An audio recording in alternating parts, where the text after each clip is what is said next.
Je vous présente aujourd'hui un récepteur fabriqué en 1943 et qui fut développé par le capitaine John Brown et était destiné à être parachuté en Europe dans les territoires occupés par les Allemands afin de permettre aux résistants de recevoir les émissions radio des Alliés. Ce récepteur, appelé Miniature Communication Receiver ou MCR1, fut baptisé rapidement récepteur biscuit à cause de son emballage ressemblant à une boîte de biscuits métallique anglaise.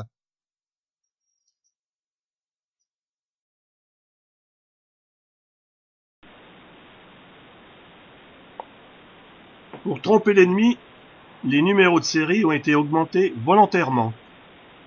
Ainsi, celui-ci porte le numéro 24354 et fait partie des premiers modèles parachutés.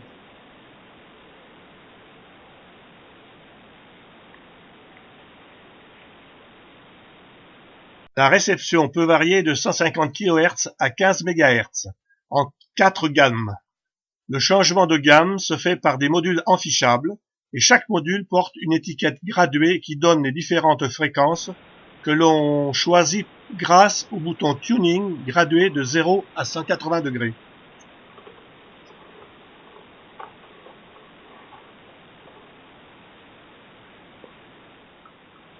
Suivant les fréquences, chaque module a une conception différente. Celui-ci est prévu pour recevoir la gamme des ondes courtes dans la bande des 40 mètres.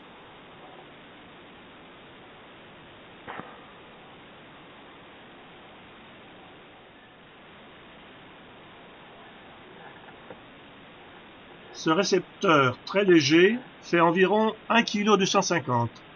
Il comporte 5 lampes miniatures. Elles sont facilement accessibles pour permettre leur remplacement en cas d'usure ou de choc.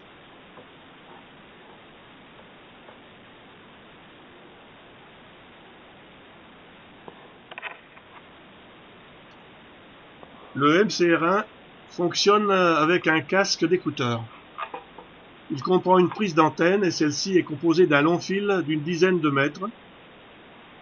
Nous notons également une prise de terre.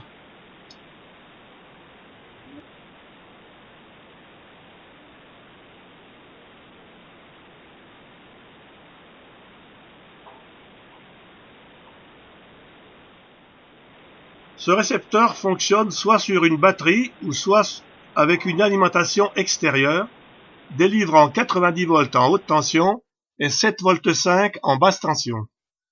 La batterie externe avait une durée de service de 30 heures maximum.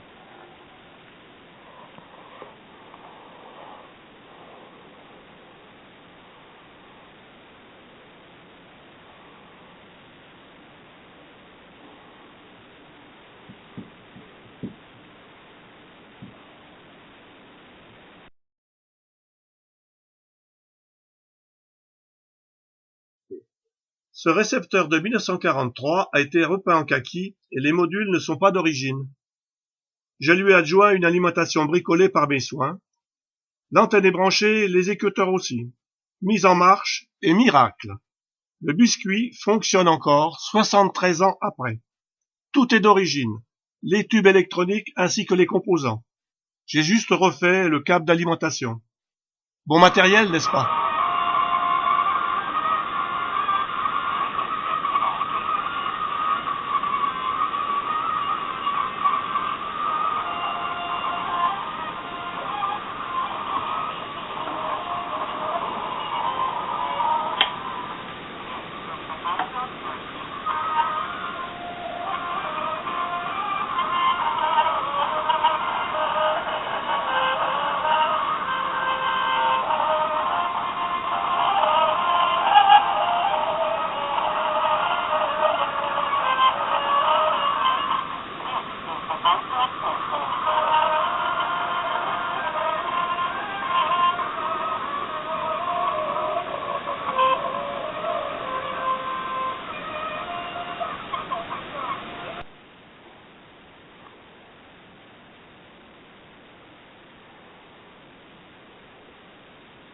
Ce récepteur MCR1 reste une énigme. À l'intérieur de celui-ci, il y a bien le cachet officiel anglais, mais des inscriptions en néerlandais sont écrites au crayon. Est-ce un MCR1 pour les Jetborg Le mystère reste entier.